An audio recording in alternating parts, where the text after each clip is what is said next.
Love is spiritual, not natural. You ever think about that? This is absolutely miraculous. With love, you get the results now.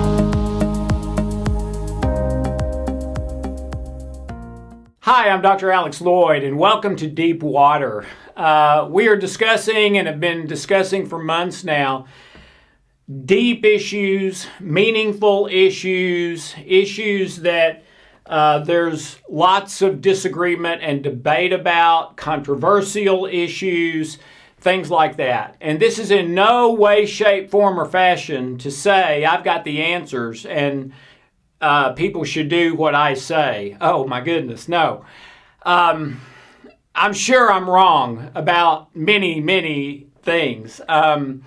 So you have every right to disagree with me. My intention is to give my 2 cents as a discussion starter and then talk about it wherever you are, at work, over lunch, at home, invite a couple over for pizza, say, hey, how about we take 30, 45 minutes and talk about some issues? And it seems a little weird at first, I agree. But with me and with other people who I've suggested who've done that, they've said, yeah, it was sort of weird at first, but once we got into it, it was really wonderful, and we wanted to do it more and more, and we became so much closer to the people that we had these discussions with. Well, guess why? Because you're talking about something meaningful, okay? Especially if you do it speaking the truth in love. All right? Okay. Today I want to talk a little bit about the First Amendment. This is a really hot, highly debated, controversial topic. In fact, when I Googled it today, it was called a top 10 controversial issues. So let's talk about it for a couple of minutes. And if this hasn't been on your radar, then, just see if it's interesting to you and maybe explore it a little bit. The First Amendment was enacted in 1791. Actually, the first 10 amendments to the Constitution were enacted in 1791. The First Amendment is basically freedom of religion and freedom of speech. And I want to focus today on freedom of speech. There are limits to the First Amendment. There are limits to freedom of speech as determined by the judiciary. As they, a problem happens between people and they come into the court, the lawyers give their point of view and the judge makes a ruling as to apply the First Amendment to this situation to see if the person is in violation or not. So based on laws that have been passed since 1791 in relation to the First Amendment, there are limitations. Number 1 is inciting a riot. And this one was by Oliver Wendell Holmes. And the example was yelling fire in a cinema where there's no fire. Okay? Can't do that. They can arrest you for that. You do not have the First Amendment right to yell fire when there's no fire somewhere in public. Number 2, and this one came in 1942, and it's called the Fighting Words Doctrine.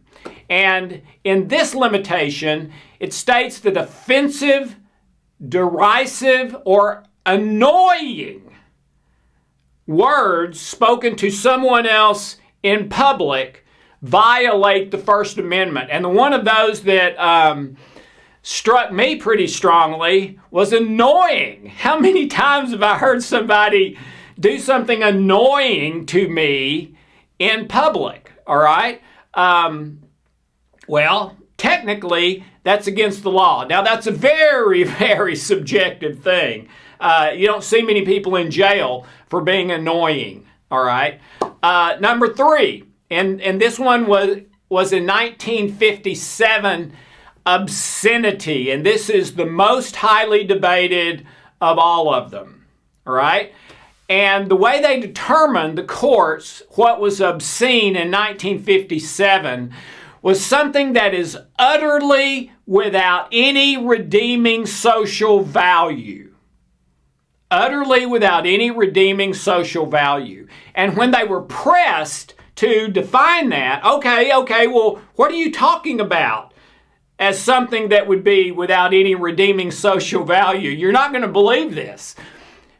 How they actually answered that for the laws, for, what you can do and what you can't do, okay? The judgment was this: you will know it when you see it.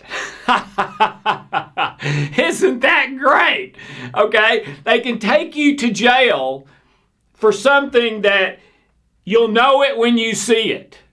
Well, does that mean everybody will know it when they see it? Will I know it when I see it? Will I know something different from what you know when we both see it? Okay? But anyway, that's the judicial opinion that is still on the books. You will know it when you see it, about redeeming social value. And then number 4, in 1964, was defamation, which is slandering someone, harming them by saying something that's untrue, or that would damage their reputation, that would damage their ability to make a living, that sort of thing. But then it was tweaked a little bit to where they said you have to be able to prove actual malice. In other words, you have to be able to prove they intended to harm that person, rather than just saying something that they did not intend any harm. All right? So you see how some of these things are pretty doggone subjective. They could go one way with one person and one way with another. I'm not saying I necessarily disagree with that. I mean, I think actual malice, why they did it, is a really good standard. All right? But we can't totally ignore what they did if we want to protect innocent people. Some examples of the First Amendment and its limitations. Number 1, the Hays Code. This was in 1930, started in 1930, and it was for cinema content, where the cinema rating board, when a new movie or film was coming out, would look at it and see if they thought it was acceptable or not under First Amendment law and the limitations. All right? And if it was, they would let it go. If they didn't, they wouldn't let them publish that film. They'd have to change that or take it out or something. All right?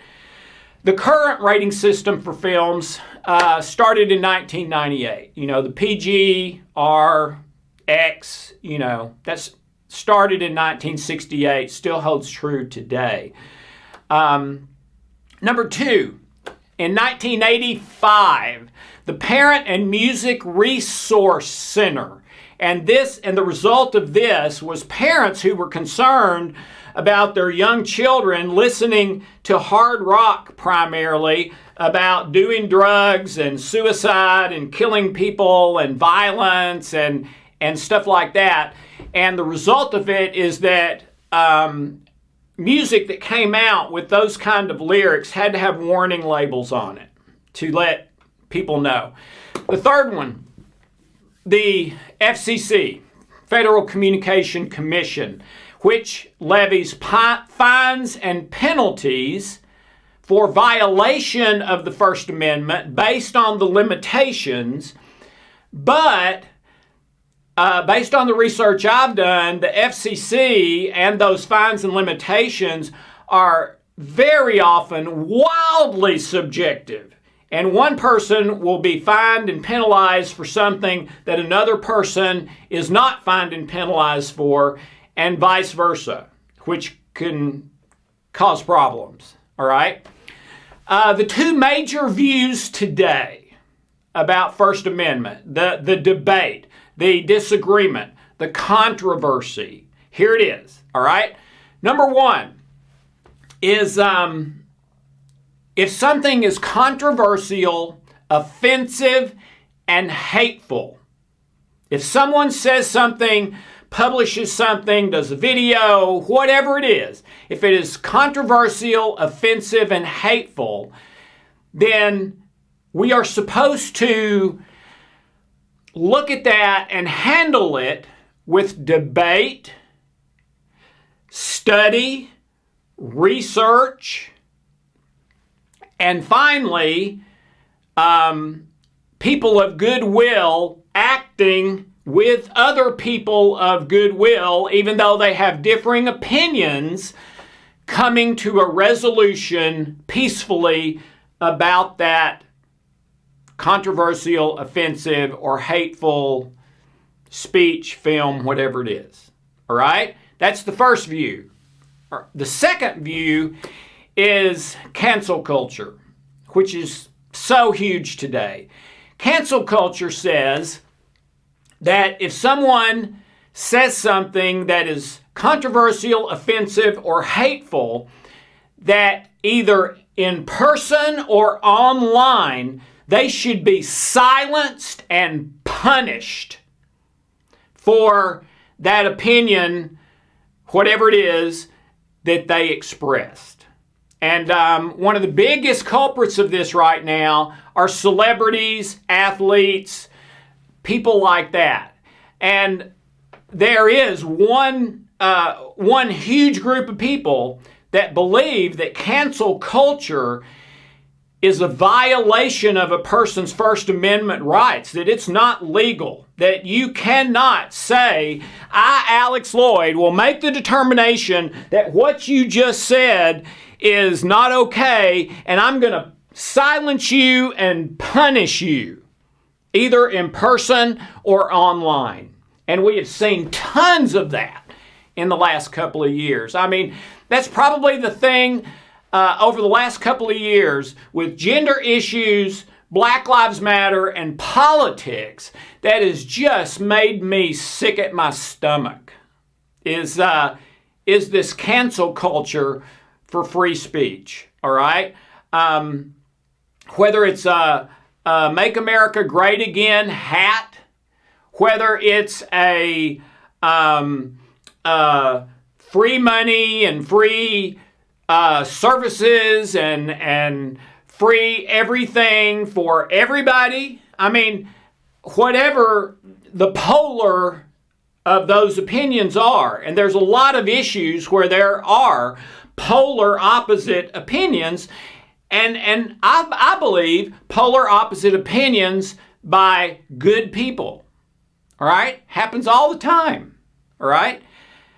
Well, cancel culture says either in person, coming up to them at a restaurant and confronting them right there at a restaurant while they're eating, going to a person's home and getting up on the porch, or maybe even throwing something at the house, or staking something in their yard, or whatever. All right? That's what they believe is their right, because this person is out of bounds on the First Amendment. Well, I big time disagree with that. Okay?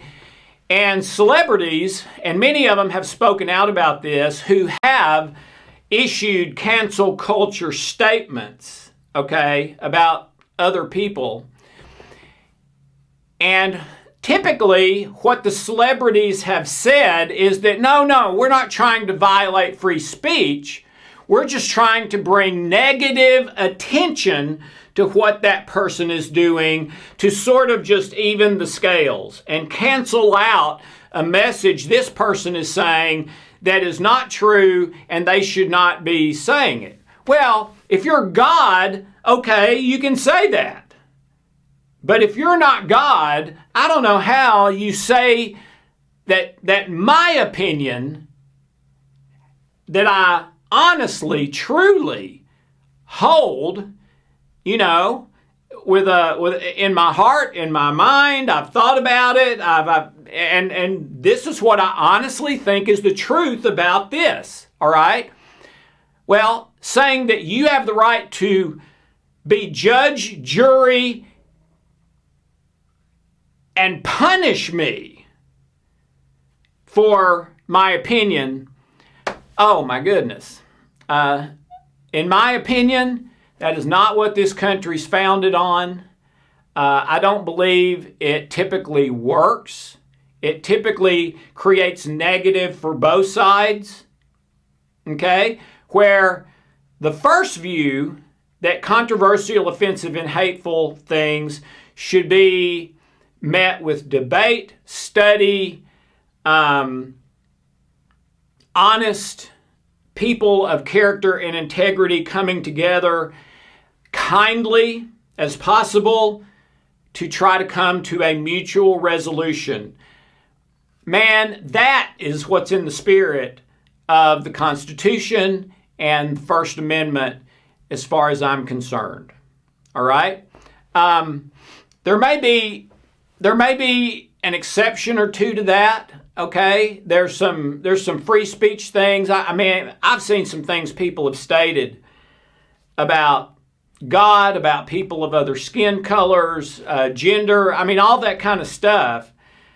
Man, it wasn't kind at all. It was it made me feel like if I had a shotgun, I'd blow your head off right now.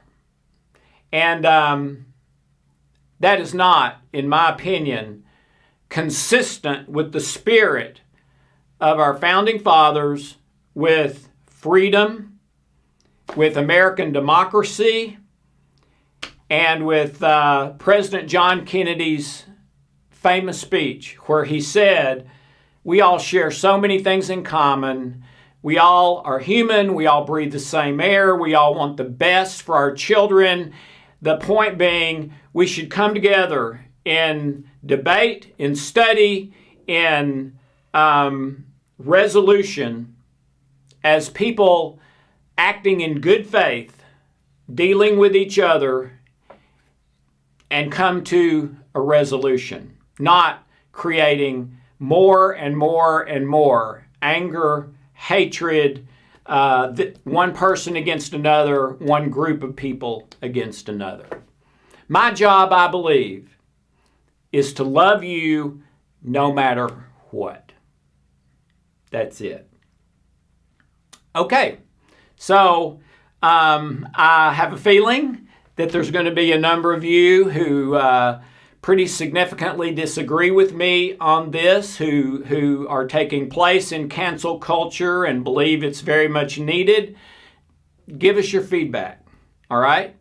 And I do believe if someone is saying something that is horrible, hateful, all that, I do believe other people who believe the truth, you know, maybe the positive opposite of that, should speak out, but not to silence and punish, in order to study, debate, and come to resolution.